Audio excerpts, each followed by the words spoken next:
అందుబాటులోకి వస్తారు. నందారెడ్డి గారు బీజేపీ నేత జుంకాలో అందుబాటులో ఉన్నారు. ముందుగా నందారెడ్డి గారితో మాట్లాడదాం. నందారెడ్డి గారు, good afternoon sir. Good afternoon sir. Nanda Reddy గారు, ఏంటి బీజేపీ తన యొక్క స్థాయిని పెంచుకొని ఉందా తెలంగాణలో పార్లమెంట్ ఎన్నికల్లో? రానున్న రోజుల్లో బీజేపీ ఏ విధంగా ముందుకెళ్ళబోతుంది?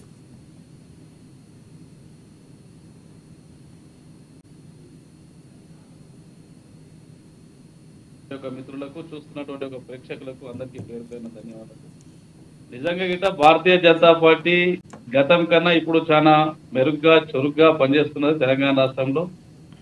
మొన్న అసెంబ్లీ ఎలక్షన్లలో ఏదైతే కోల్పోయినామో ఇప్పుడు వాటన్నిటికి గిట్ట ప్రత్యామ్నాయ మార్గంగా భారతీయ జనతా పార్టీ కార్యకర్తలు, నాయకులందరూ గిట్ట అహర్నిశలు కృషి చేస్తున్నారు. నిజంగా గిట్ట ఈ రోజు భారతీయ జనతా పార్టీ తెలంగాణ రాష్ట్రంలో కనీసం 10 నుండి 14 స్థానాలు గెలుచుకోవడానికి అవకాశం ఉన్నది. ఖచ్చితంగా గెలవబోతున్నామని చెప్పి మేము విశ్వాసిస్తున్నాం.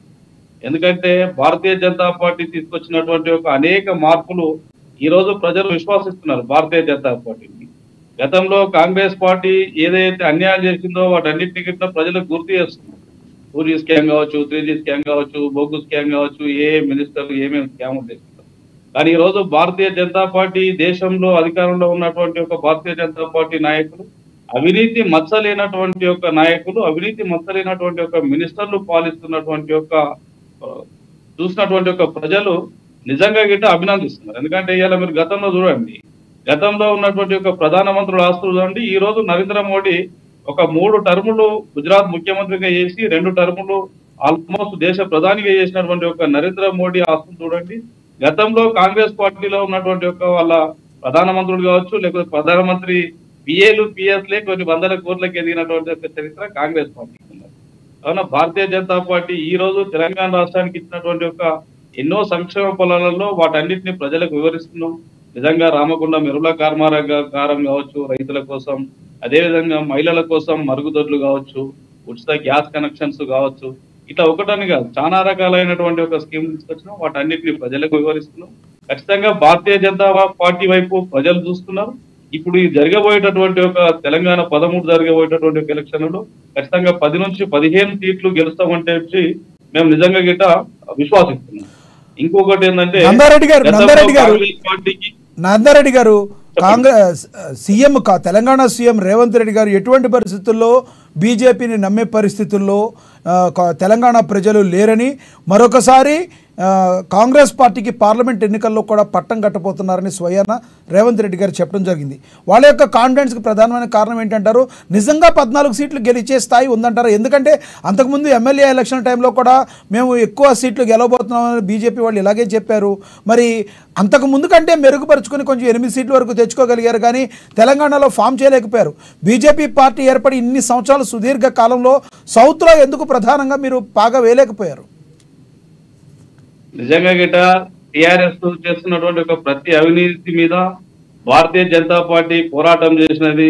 కానీ ఫైనల్ డిసిషన్కి వచ్చేసరికి చిన్న చిన్న మార్పుల కారణంగా కావచ్చు, లేకపోతే భారతీయ జనతా పార్టీ అంతర్గతంగా ఉన్నటువంటి ఒక చిన్న చిన్న కారణాలు కావచ్చు, లేదనుకుంటే ఏదేని కారణం చేత ప్రభుత్వాన్ని మార్చాలనుకున్నారు. కావున ప్రత్యామ్నాయంగా కాంగ్రెస్ పార్టీ మాత్రమే కనిపిస్తున్నది. నిజంగా వాళ్ళు అబద్ధాలు చెప్పడంలో సక్సెస్ అయ్యారని మేము అనుకుంటున్నాం. ఇంకోటి ఏంటంటే మీరు గుర్తుపెట్టుకోండి, ఈ రోజు గతంలో నమ్మినట్టు రేవంత్ రెడ్డిని ఈ రాష్ట్ర ప్రజలు నమ్మేటటువంటి ఒక పరిస్థితి లేదు. నేను ఎందుకు చెప్తున్నట్టే స్పష్టంగా మీరు చూడండి, రైతు రుణమాఫీ కాంగ్రెస్ ప్రభుత్వం ఈ తెలంగాణ రాష్ట్రంలో అధికారంలోకి వస్తే మొట్టమొదటి సంతకం రైతు రుణమాఫీ అని చెప్పినటువంటి ఒక రేవంత్ రెడ్డి గారిని, మరియు రైతు రుణమాఫీ ఏమైందని ప్రజలు నిలదీస్తున్నారు ఏ గ్రామానికి పోయినా కానీ. అదేవిధంగా కౌలు రైతులకు 15,000 రూపాయలు ఇస్తా అన్నారు.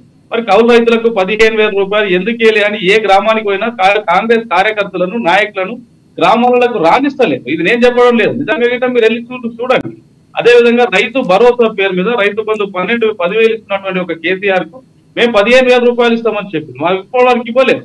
దాని మీద జనాలు నిలదీస్తున్నారు. అదేవిధంగా రైతులకు క్వింటాల్కి 500 రూపాయలు బోనస్ ఇస్తామన్నారు. మరి ఇది 2వ పంట వచ్చినది. ఇప్పటికిట బోనస్ అనేటటువంటి ఒక ఊసే ఒత్తు లేదు. వడ్లు కొనుగోవడం చేతనైతే లేదు కాంగ్రెస్ ప్రభుత్వానికి. ఇవాళ నిన్నటి నుంచి వర్షాలు పడుతున్నాయి, ఎక్కడికక్కడ కుప్పలు తెప్పలుగా వడ్లు ఉన్నాయి. ఎందుకు? నీకు 2 నెలల కిందనే ఒకవేళ వడ్లు వస్తాయని తెలుసు కదా, మరి అప్పటి నుంచే కొనుగోలు కేంద్రాలు తెరవాలి కదా. అంటే కాంగ్రెస్ పార్టీకి పరిపాలించడం చేత కాదు. రేవంత్ రెడ్డి అంటేనే ఓటుకు నోటుకు దొంగ. అదే విధంగా ఎన్నో అబద్ధాలు చెప్పినటువంటి ఒక రేవంత్ రెడ్డిని తెలంగాణ రాష్ట్రంలో ప్రజలు రైతులు నమ్మేటటువంటి ఒక పరిస్థితి లేదు. కరెంటు కోతలు మీరు చూడండి, కళ్యాణ లక్ష్మి కింద తులం బంగారం ఇస్తామన్నాడు, ఇచ్చినాడా?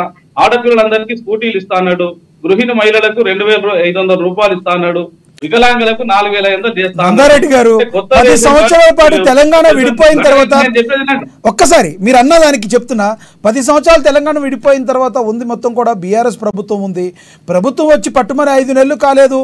ఈలోపు అంత ప్రకృతి వైపరీత్యాల వలన వచ్చిన దానికి రేవంత్ రెడ్డి గారిని ఒక్కదాన్ని కార్నర్ చేయడం ఎంతవరకు సబబంటారు? నేనేమంటున్నా, రేవంత్ రెడ్డి గారికి ముఖ్యమంత్రి కాకముందు రాష్ట్ర ఆర్థిక పరిస్థితి కానీ రాష్ట్ర క్లిష్ట పరిస్థితిలో ఉందంటే ఒక విషయం తెలియదా? అన్ని విషయాలు తెలిసే హామీలు ఇచ్చినాడు, దొంగ హామీలు అని చెప్తున్నా నేను.